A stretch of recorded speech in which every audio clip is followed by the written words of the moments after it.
नियम बने या ना बने, हमारी विजय निश्चित है।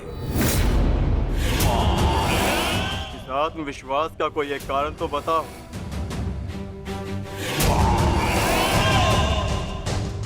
खाता दुर्योधन, एक नहीं, दो नहीं, तीन कारण बताता हूं, जो समझ आए चुन लेना।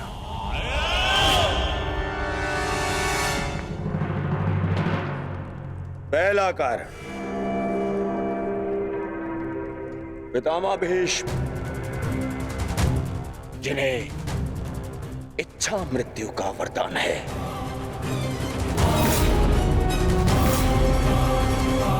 दूसरा कारण,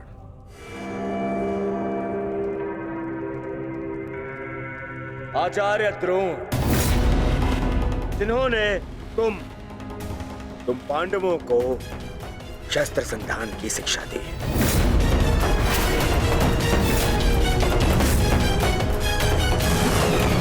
क्या इनके धनुष को काट सकने का समर्थ है तुम में से किसी के पास भी? इनका समर्थन भी मेरे पास में। तीसरा कारण,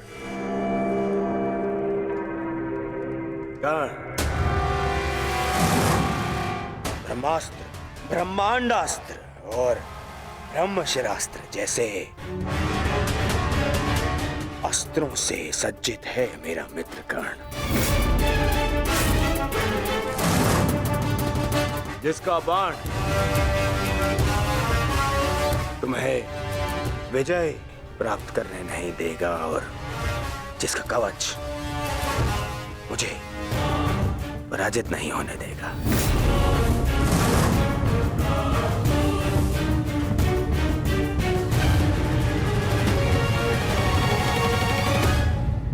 इसके अतिरिक्त मोहम्मद शकुनी, जिनकी कूटनीति का तोड़ तुम में से किसी के पास नहीं है। हाँ मामा श्री,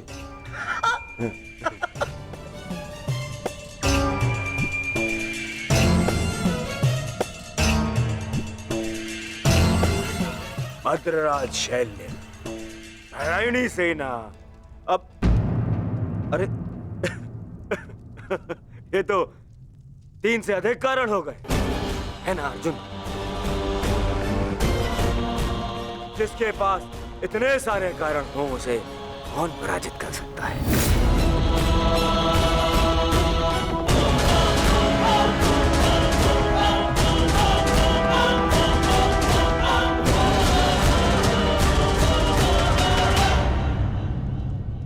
विजय और पराजय का निर्णय तो युद्ध के अंतिम दिन होगा हस्तिनापुर युवराज। नियम तो केवल युद्ध का मार्गदर्शन करते हैं। अंत में कौन कितनी सीमा में रहता है, पराजय का निर्णय तो युद्ध के अंतिम दिन होगा हस्तिनापुर युवराज। नियम तो केवल युद्ध का मार्गदर्शन करते हैं।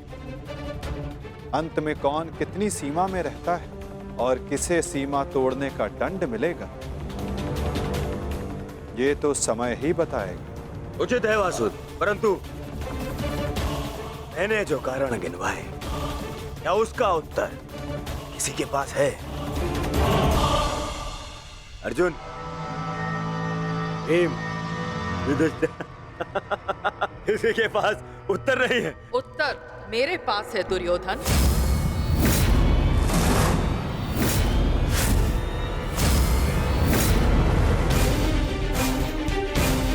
मैं नया जन्म लेके आऊंगी भीष्म, तुमसे प्रतिशोध पूर्ण करने।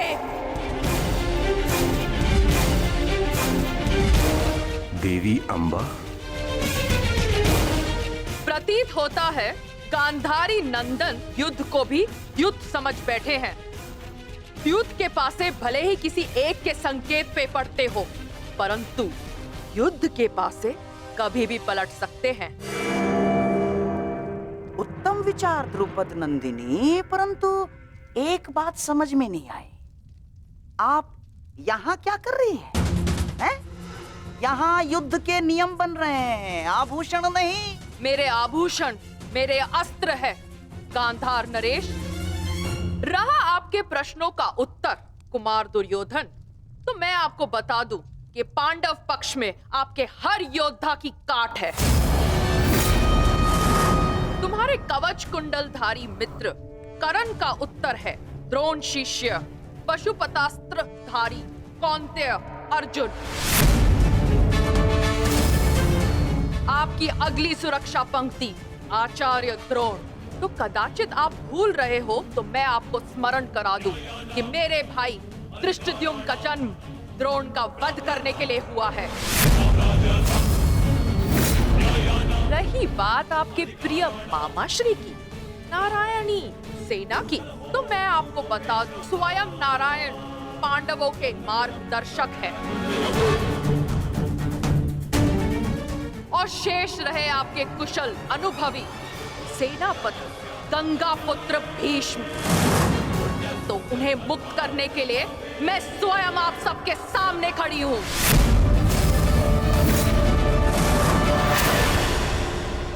महाबली भीष्म को संसार भीषण से भीषण अपनी प्रतिज्ञा से जानते हैं, तो उन्हें यह प्रतिज्ञा भी निभानी होगी कि वो मेरे सामने शस्त्र नहीं उठाएंगे। तो कौरव दल स्वागत कीजिए पांडव पक्ष के सेनापति वीरांगना शिखंडिनी का। अद्भुत पांचाल कुमारी, अद्भुत। परंतु यह समय युद्ध की ललकार देने का नहीं है। यहाँ हम युद्ध के नियम निर्धारित करने के लिए बैठे हुए हैं, इसीलिए आप अपना स्थान ग्रहण करें। तो अब बिना किसी विलंब के युद्ध के नियम निर्धारित करने के लिए चर्चा की जाए। जैसे कि कुरुकुल की रीति रही है कि सदैव सबको समान अवसर दिया जाए, इसीलिए युद्ध के नियम निर्धारित करने के लिए भी हम कौरवों की तरफ से सभी उपस्थित महायोद्धाओं को नियमों का सुझाव देने का समान अवसर दिया जाएगा।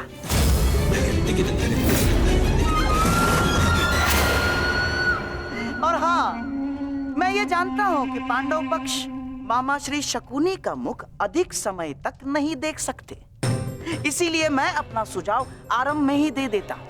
समस्त आर्यव्रत में युद्ध चाहे जितने भी दिन चले, परंतु आरंभ सूर्योदय से होता है और सूर्यास्त होते ही युद्ध भी थम जाता है। परंतु इस बार नियम में एक छोटा सा परिवर्तन होगा। सूर्यास्त के पश्चात भी युद्ध पर विराम नहीं लगेगा, तब तक जब तक अंधकार इतना सघन न हो जाए कि योद्धाओं को मशाल के प्रकाश में भी कुछ दिखाई न दे।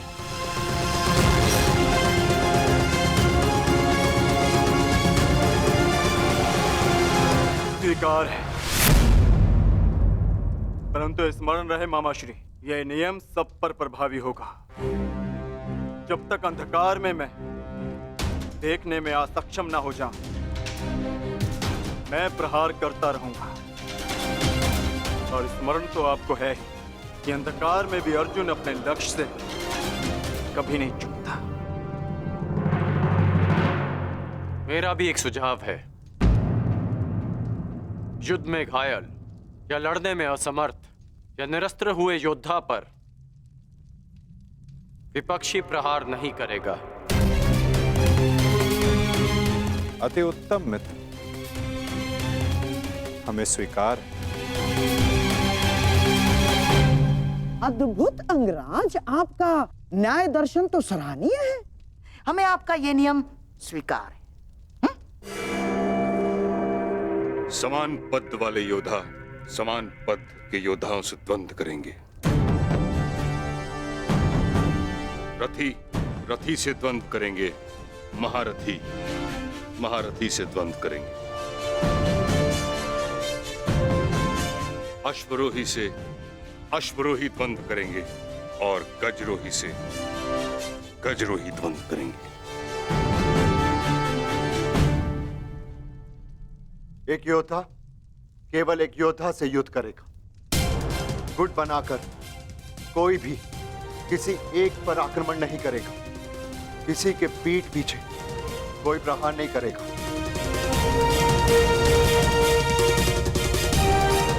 यदि विपक्षी ने पहले छल किया तो क्या प्रतिपक्षी को उसका उत्तर देने का अधिकार है? वो योद्धा की सोच पर निर्भर करता है विकोदर। एक महत्वपूर्ण नियम, इस युद्ध में वही योद्धा एक दूसरे का सामना कर सकता है जिसके पास समान रूप से अस्त्र, शस्त्र और शक्ति होगी। दुर्बल पर प्रहार करना निषेध होगा। और इस युद्ध में गदाधारी गदा युद्ध के नियम से और धनुर्धर धनुर्शस्त्र के युद्ध से युद्ध करेंगे। और सबसे महत्वपूर्ण नियम, इस युद्ध में किसी भी प्रकार का छल, कुचक या षड्यंत्र नहीं होगा। स्मरण रहे। हमें स्वीकार है।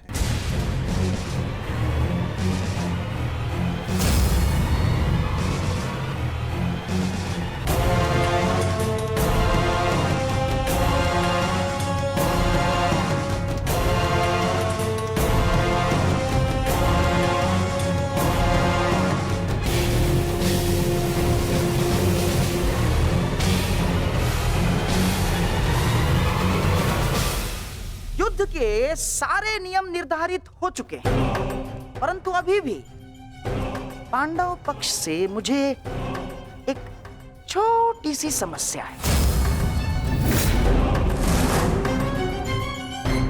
युद्ध के सारे नियम निर्धारित हो चुके हैं, परंतु अभी भी पांडव पक्ष से मुझे एक छोटी सी समस्या है। कैसी समस्या गंधारराज? धर्मराज ना, अर्थात ये युद्ध समान पद, बल, शक्ति और हम पुरुषों के मध्य हो रहा है, तो आपके दल में एक स्त्री क्या कर रही है?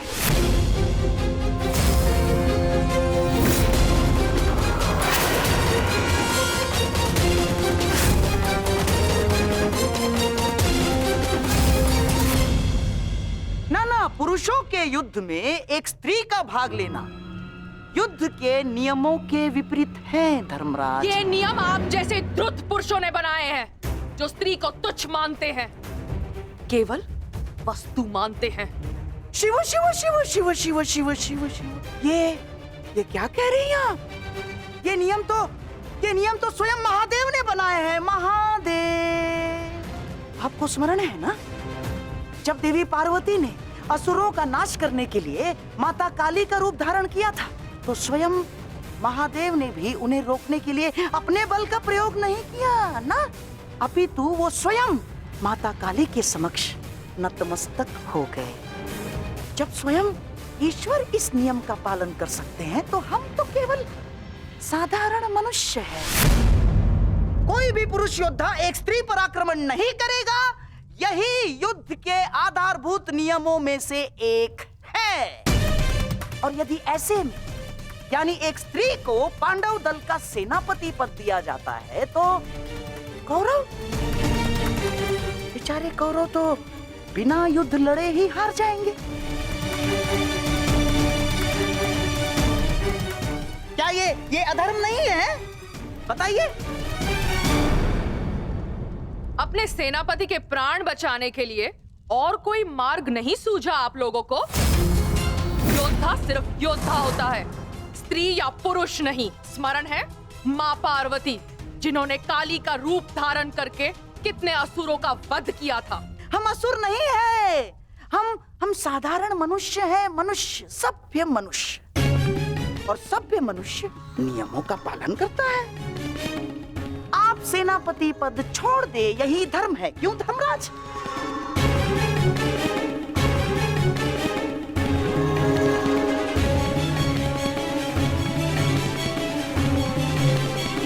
हाँ, तो सबके समक्ष युद्ध के सभी नियम निर्धारित हो चुके हैं। हाँ, परंतु अभी भी किसी के मन में शंका कुशंका हो तो यहाँ अपने विचार प्रकट कर सकते हैं।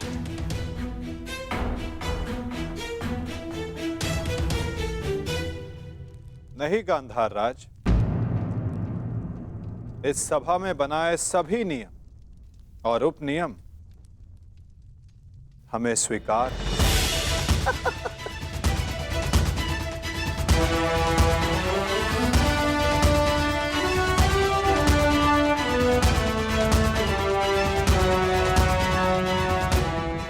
प्रणिपात।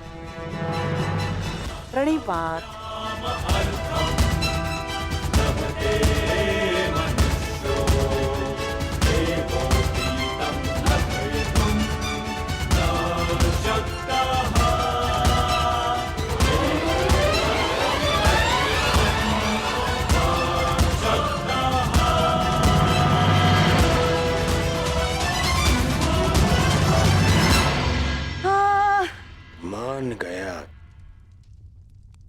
मान गया क्या रणनीति थी मामाश्री। आपकी रणनीति को मैं मान गया मामाश्री। आपकी रणनीति का उत्तर तो आज कृष्ण के पास भी नहीं था। पूरी युद्ध की रचना ही बदल दी आपने साधु। साधु। परंतु सुनो, अब ये साधुवाद देने में समय व्यर्थ ना करो दुर्योधन। हमें केवल ये युद्ध आरंभ ही नहीं करना है, अपितु इस युद्ध को जीतना भी है। और युद्ध में विजय प्राप्त करने के लिए अनुकूल परिस्थितियां बनानी पड़ती हैं।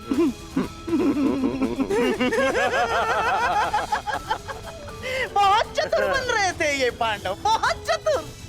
परंतु अब इन्हें ज्ञात हो गया होगा कि इनकी हार निश्चित है। हमने जो चाहा वही हुआ है दुर्योधन।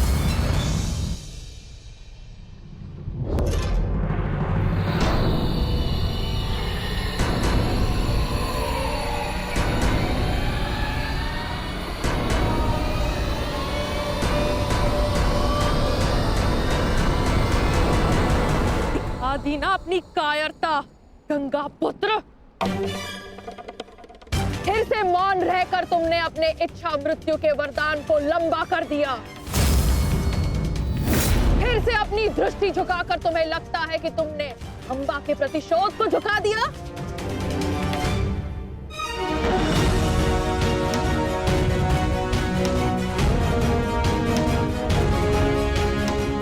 आज सिद्ध कर दिया तुमने कि जब अपने प्राणों का प्रश्न आएगा तो गंगा का बेटा भी अधर्म का मार्ग चुन सकता है। ये आशा तो माँ गंगा को भी आपसे ना होगी। ना मैंने नियम बनाए हैं, ना मैं कायर हूं, और ना ही अधर्म के मार्ग पर। मैंने तुम्हें वचन दिया था अंबा देवी कि जिस समय मेरे जीवन का कोई उद्देश्य शेष नहीं रहेगा, मैं तुम्हें वो शक्ति प्रदान करूंगा कि तुम मेरे इस जीवन का अंत कर सको। अब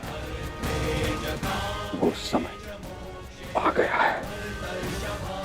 तुम्हें कदाचित विश्वास न हो, परंतु मुझे आशा है कि कुरुक्षेत्र में तुम मुझे मेरे भार से मुक्ति दिला दो। वरदान से मुक्ति जो मेरे लिए श्राप बन गया, उस मौन से मुक्ति जो पाप बन गया है भीष्म। मेरे अंदर कोई आशाएं शेष नहीं। यदि शेष है तो केवल इस युद्ध का शाप। आपको इतना व्यथित देखकर बड़ी शांति मिली गंगा पुत्र। दाचित, आपको अब अनुभव हो गया है कि कैसा प्रतीत होता है जब मनुष्य के जीवन में कोई आशा, कोई उत्साह न रहे। स्मरण है भीष्म, यही मेरे जीवन के साथ किया आपने। एक वचन के लिए मेरा पूरा जीवन भस्म कर दिया। परंतु एक बात स्मरण रखना, इतनी सरलता से मैं अपने शत्रु को मुक्त नहीं होने दूंगी। मेरी प्रतीक्षा करोगे तुम गंगा पुत्र कि मैं कब तुम्हें मुक्त करूं। हर पल एक जन्म के समान होगा और प्रतीक्षा का आरंभ होता है अब।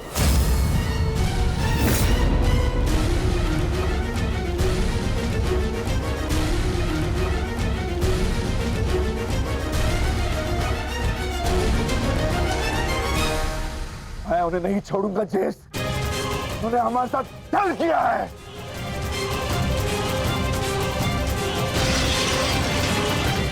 दादा भीम, शांत हो जाइए। ठहरो भीम, ये मेरा आदेश है।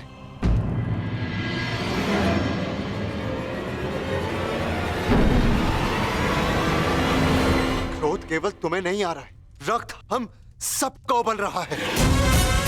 एक और हमारे ही मामा श्री को छल के कारण हमारे विरुद्ध युद्ध करना पड़ रहा है,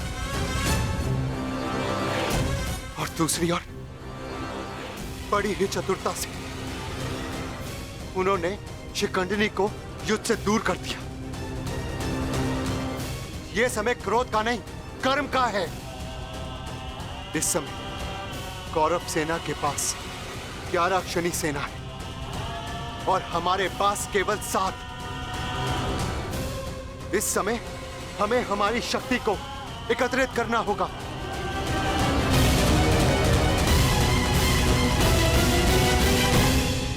वासुदेव, क्या हम कभी भी कौरवों से न्याय की आशा नहीं रख सकते? गांधार राज और दुर्योधन से तो हम न्याय की आशा नहीं रख सकते, परंतु अंगराज कर्ण से, दानवीर कर्ण से आशा अवश्य की जा सकती है।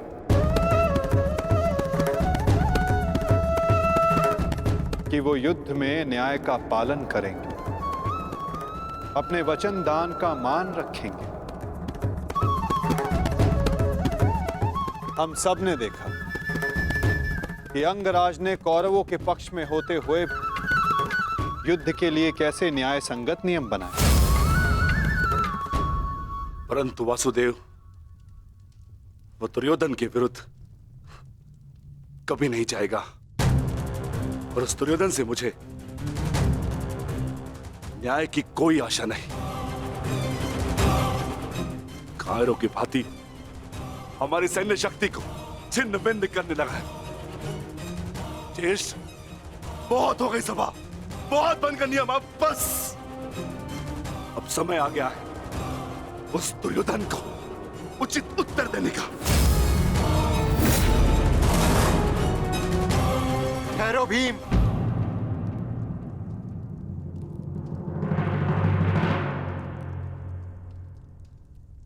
युद्ध का समय अभी नहीं हुआ है अनुज। ज्येष्ठ, मैं तो केवल आपकी आज्ञा का पालन करने जा रहा हूं।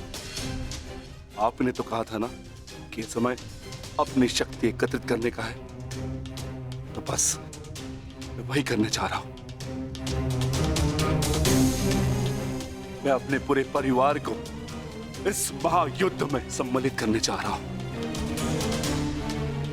मैं अपने पुत्र महाकाय घटोत्कच और उसके साथी राक्षसों, वीरों को अपनी सेना में सम्मिलित करने जा रहा हूं।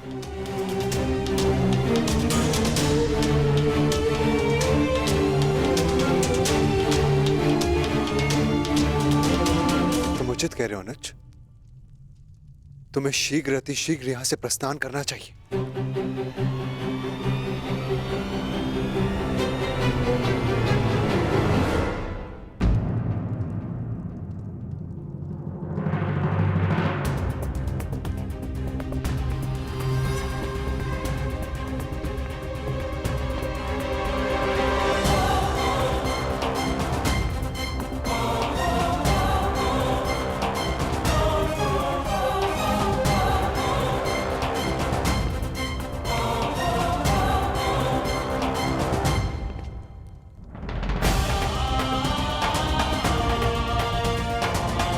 मुझे आज्ञा दीजिए ज्येष्ठ,